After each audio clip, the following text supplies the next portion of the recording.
Montgomery Community Media presents Small Business Network, brought to you by Montgomery County Economic Development Corporation. SBN is also sponsored by M&T Bank and Leadership Montgomery. Hello and welcome to Montgomery Community Media's Small Business Network. Thank you for joining us on the live stream as well as here in the television studio. My name is Kelly Leonard. Every month we bring the business community together to network, to collaborate, and to share best practices in an effort to stimulate regional economic development. Thank you again for joining us. Today we have an exciting conversation all around economic development. And joining me are the four newest members of the Montgomery County Council. So with quick introductions, first up we have at-large council member Gabe Albornoz. Also, we've got District 1 Council Member Andrew Friedson, at-large Council Member Evan Glass, and finally, at-large Member Will Jawando. Thanks for joining us, gentlemen. Thank you, Kelly. Thanks for having us. My pleasure, my pleasure. I'm excited to have you guys here because there's so much buzz currently in the marketplace, and this whole notion of economic development, small business entrepreneurship is a subject that's really near and dear to my heart. So let's first up with, and let me premise this by saying I've been given permission by the council members to call them by their first name. So we're gonna jump right in with first question for Gabe. We often hear the terms economic development and then we hear a term community development. What's the difference between those terms? And how do these different forms of development directly impact our progress as a county? Well, let me just say that economic development is the key to unlock all of the other challenges that we have in Montgomery County. We must do everything possible to enhance our tax receipts and revenue coming in so we can address some of the social needs which lead to some of the community issues that we're facing in our communities today. We need to do more to create a sense of place. And the analogy I've used recently was I was driving my car battery died the other day, and while we have a lot to be proud of from an economic development standpoint in Montgomery County, we have to recharge our battery, and we have to do that as quickly as possible.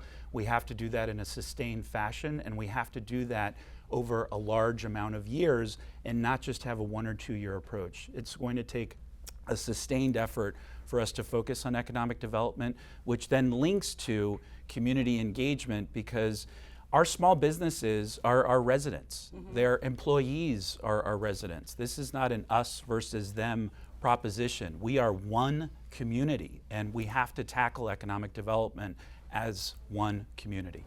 That's awesome, and I appreciate the fact that you acknowledge the fact that we are one community, and that's sort of all the roads lead back to economic development. When we think of the different funding and other social needs, if we don't have the money, we can't do all those things. Now, and I'll throw this question out to all of you.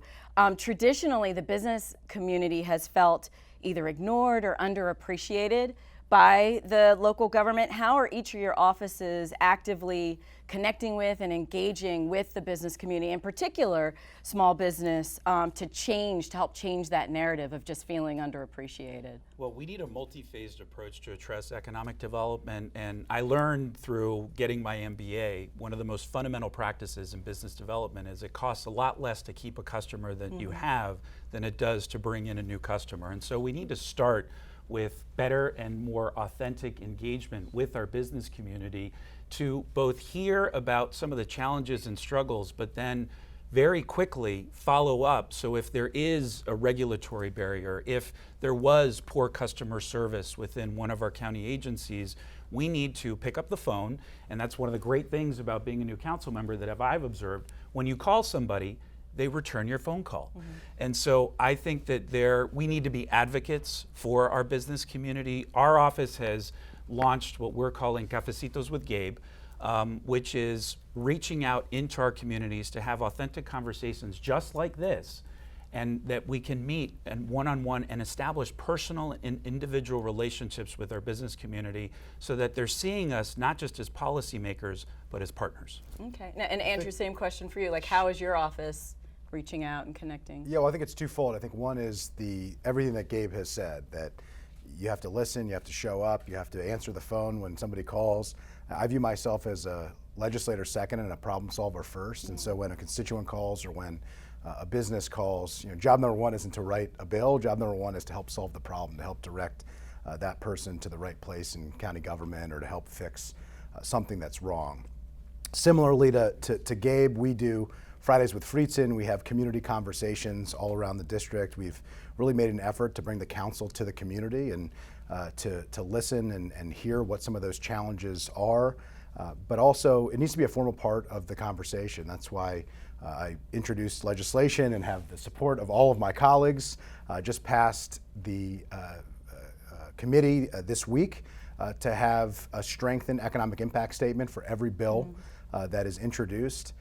The county has had economic impact statements, but they weren't nearly as strong as they needed to be. They were done by the executive branch, not the legislative branch, and they didn't have a dedicated staff member who's an economist to do it. And so that's what we're doing. We're moving it over to the Office of Legislative Oversight. We're requiring it to make sure that it is needed for every bill that is passed. And we're giving it the seriousness that it deserves. I think it's a message to the business community. Not only do we want to communicate, but that we care.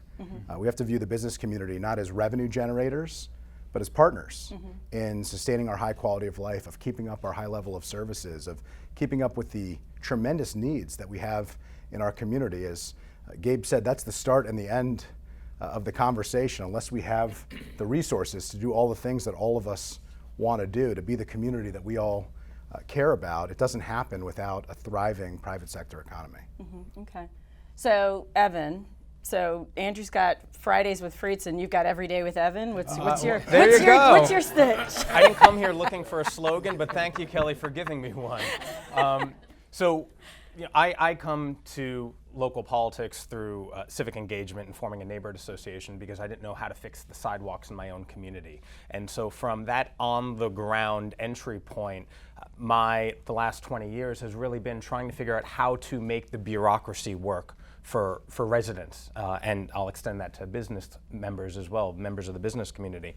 And so what I've been doing over the last 7 months is really putting a lot of my staff time into constituent services, making sure that people, when they contact me on a host of issues, including managing the bureaucracy in the Department of Permitting Services and other similar issues, that we work through that bureaucracy. Because as my colleague, as Gabe said, it's really nice now to have people return your phone calls and to say, a constituent's trying to do something that is worthwhile and just and will benefit us all, and there's a roadblock, and I don't understand why there is one. Can we get this done? Can we remove those barriers? And in many instances, we've been able to do that because it's just been a misinterpretation within the bureaucracy. It hasn't needed any legal changes, laws, or any regulations. It just needs a phone call for someone to push through. And I'm happy to be serving that function in the council, or at least within my office. Awesome. Okay. Will, how about you? How is your office actively engaging or connecting with? We don't have a funny slogan. I'll come up with one we'll for think you. of it. Wednesdays with Will. There you go. Yeah. There you go. Happened yesterday. You all missed it. We're gonna do covfefe with all the county. Right. There you go.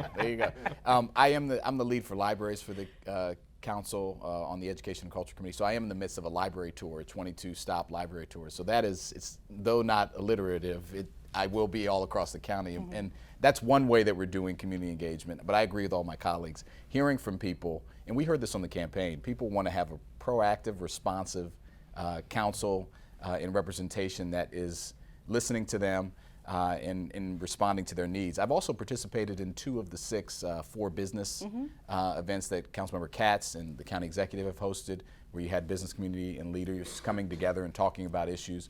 My mom and my stepdad are both small business owners. My mom has a baking business and a catering business. My dad has a transportation service, and I helped them both start those. So I'm very sensitive, particularly to the needs of our small and medium-sized businesses, whether it's access to capital, trying to get rental space, making sure that DPS and all of our regulatory agencies are making things move quickly and we have a customer service mindset. Those are things that I think all of us have been talking about.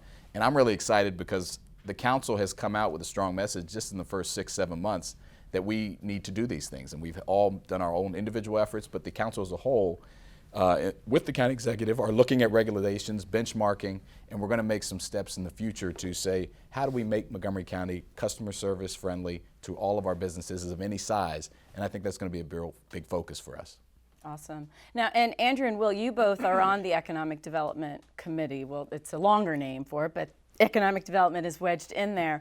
And I know, Andrew, you alluded to the economic impact statement, that legislation. What else do you perceive as coming down the pike that's really designed to support economic flourishing and just business in general here in the county?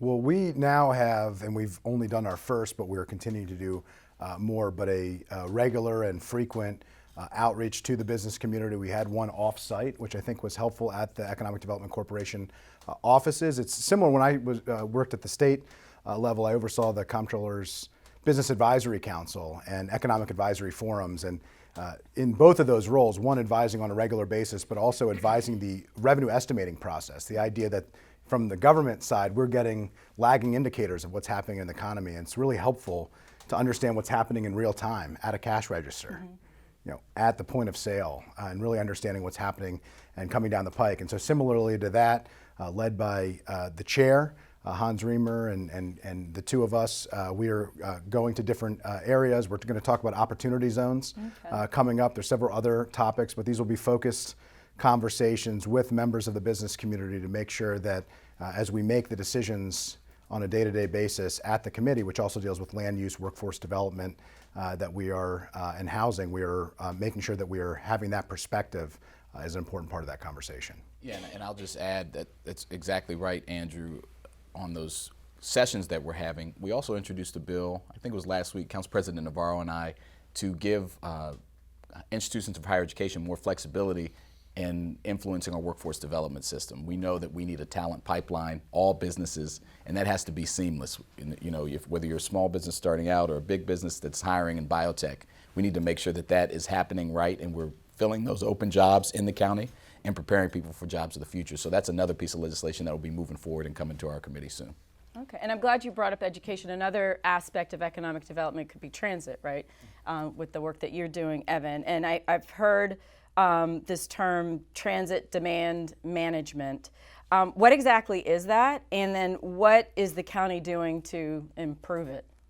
Well, that's a great question. And so I think I am the only member here who serves on the Transportation and Environment Committee. And so transportation demand management are strategies to get people to work during peak hours. And that is primarily the traffic situation that we're trying to deal with. And so the T&E committee right now is working on some legislation to modernize our TDM program here in Montgomery County. And to take a bigger picture, take a step back here, since 2010, car usage per capita in Montgomery County has actually decreased 10%.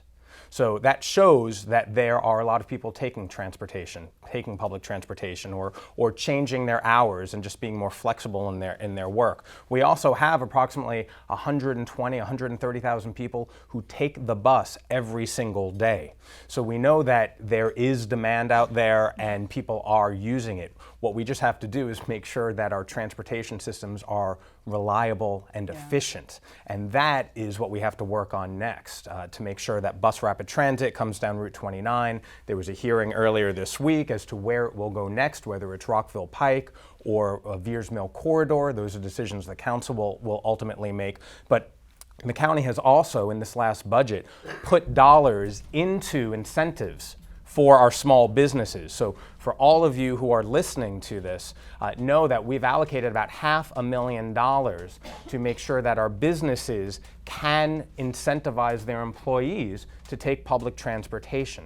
So follow up with me or the Department of Transportation, and we can give you some more information about that.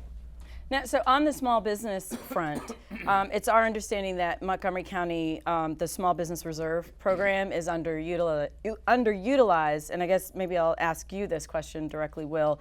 How can minority businesses access the services, and then what measures need to be put in place to ensure that the goals are being met? Because I think the challenge that I know a lot of small businesses have is the frustration is oftentimes we hear that Montgomery County, either the county or quasi-government organizations are procuring services where the local small business community has the capacity and the capability to provide those services, but the county is looking outside of its own backyard.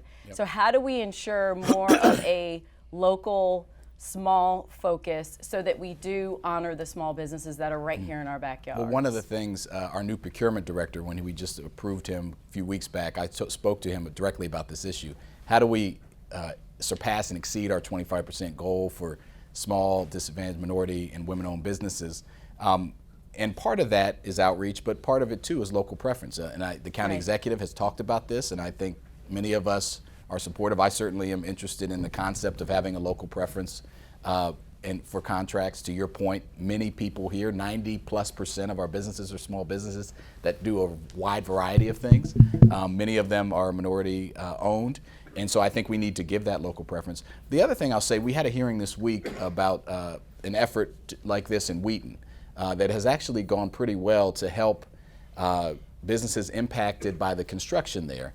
And they did a great outreach to about 100 businesses in the community. Many of them are Latino-owned businesses, but many others. And they've accessed a fund to help stay the impact of not getting customers. And I think we partnered with a great organization, the Latino Economic Development Corporation, to do that outreach. And so that's just, I think, a mini example of what we need to do in our community, because there's a lot of great programs we have that are, you mentioned the Small Business Reserve Fund that's underutilized. We need to get to people, let them know that it's available, make it culturally competent, and then look at things like local preference. I think when you start doing that, it'll start helping expand the opportunities that our communities of color have. Awesome.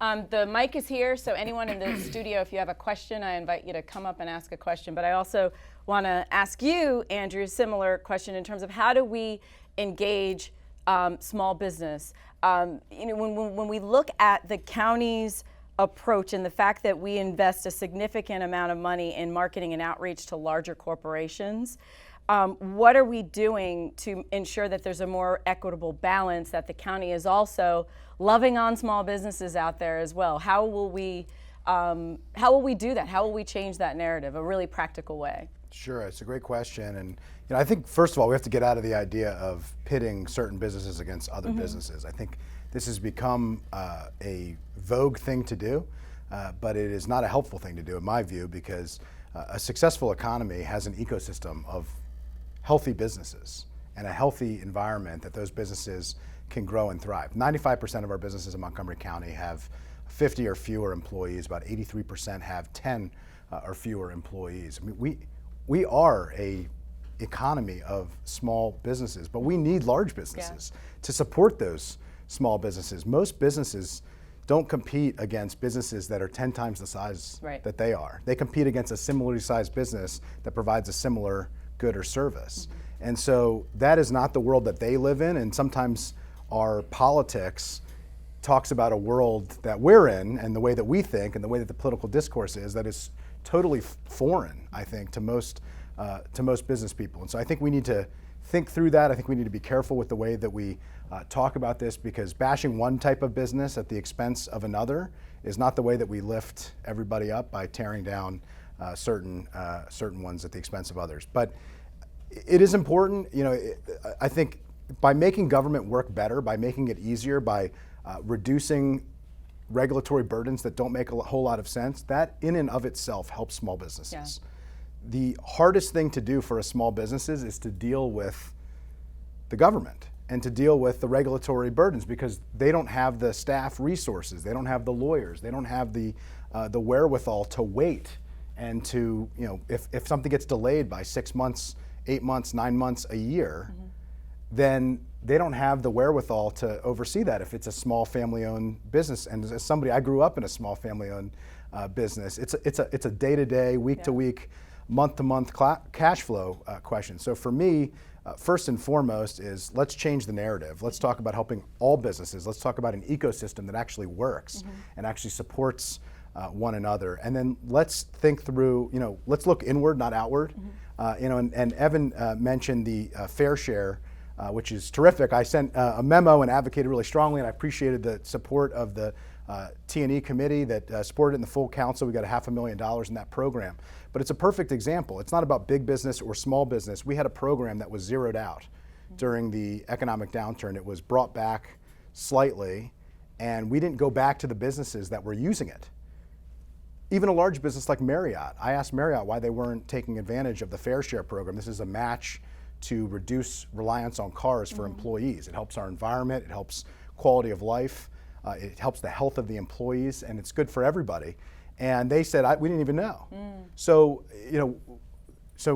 the proposed budget that came through was going to zero it out because it wasn't being utilized. It wasn't being utilized because we weren't communicating to the business community that it was there. So we fought hard at the council. I pushed very hard, and we have $500,000 now. And now the question is, how do we make it work? How do we do well? Because it is a good idea. It works. We just have to make sure that we work it and communicate with the business community, and that is the key. And the larger point, whether it's transportation or any other environmental issues or any other issue, we need to be focused on carrots more than sticks. The Fair Share program is a perfect example of something that achieves our transit goals, that achieves our environmental goals, and it isn't a burden, it's an opportunity. And if we can change the way that we think of what are our priorities that we have and how can we create opportunities, one of the only way that the transportation demand management program works is if we have quality access to transportation all over the county. If we don't have that, if we can't get that right, then the TDM program will never work. And so we got to do carrots, we got to do less sticks, and we got to be actually talking on their turf, in their terms, to the business community to make sure that we're doing the work that they actually want us to do. And speaking of all over the county, let's move up county. Hi, my name is Marilyn Balcom. I'm the president and CEO of the Gaithersburg-Germantown Chamber of Commerce, and that's exactly what I wanted to talk about. So when we look at economic development for the entire county, we have a focused effort on implementing the White Flint Plan. We have a focused effort on the White Oak Plan. We don't have a focused effort on the Germantown Plan. And so we have a lot of commercial density available in Germantown, and we don't have a focused economic development effort. With the transition of MCEDC, what role can the council play to make sure that there's economic development and jobs throughout the entire county? Thank you. Sure. Well, unique to Germantown, I think one of the issues we have to address is infrastructure and transportation. I've spoken to many of the property owners that are operating these magnificent buildings in the Germantown, Gaithersburg area, and one of their struggles is being able to attract businesses because of their concern, how are people going to get to and from those particular commercial properties that they have. So I think we have to aggressively address the infrastructure and transportation issues and think very creatively, quite frankly, on how to get people to and from in a much more efficient fashion. BRT and mass transit is one of the options, but this is an area where we are going to have to look at road projects to help alleviate some of that pressure. But beyond that, we also are going to have to get very creative in the manner in which we are meeting our businesses part of the way. My office has initiated some very initial conversations with our Chamber of Commerce, as an example, in creating a pot of resources that businesses can draw from to help provide childcare support so they can better recruit talent and better recruit businesses within those communities. I think we should target areas that are underserved, like Germantown and Gaithersburg, as we roll out initiatives and programs like that, because I chair the Health and Human Services Committee on the County Council, and the mental health of our families right now is really taking its toll, particularly in the county, because quality of life is a huge challenge, and a lot of that relates to childcare and those infrastructure issues I mentioned earlier. So we're going to have to spend money to make money. And we're going to have to do that in areas that are underserved, like Germantown and Gaithersburg. And I think doing that, but spending more of our time and attention. I heard to a great degree that our at-large members can do more moving forward to spend more time in the upper part of the county. And I know my colleagues and I are very committed to that and have demonstrated that in the first year of office. I want to, just if I could add while you walk up, but I want to add one thing. We still want to do the bus tour as well, and I know I do. And I think Gabe's point is right on. We need to spend more time. We'll talk with the Economic Development Corporation about how we can have a more focused plan. I think you're right. We have a West County, we have an East County. There needs to be a focused up county plan. And just to elaborate, Gabe made a point that I wanted to make. The pressure on on entrepreneurs and on families and on people that want to start businesses is so great. You can't unlock entrepreneurial spirit if you have concerns about childcare, if you can't get transportation, if you're paying student loans, and it's just such a big pressure. And I think we forget that sometimes. There's a study that says that all of our patent holders 20 or so years ago used to be equally distributed among all income brackets. Now they're very tightly packed up in the top 2 or 3% of earners. And that's indicative of the fact that when you're stressed out, you can't be innovative and you can't create jobs. So I think I just wanted to underscore that doesn't always get talked about in the economic development conversation, but it's an important one. Mike Mazza with GovCX. I'm an Army veteran. We're service-disabled, veteran-owned small business. Service-disabled, veteran-owned small business are behind. With all the military vets in Maryland, how do we change that culture? Evan, do you want to take? Yeah, so I appreciate the question.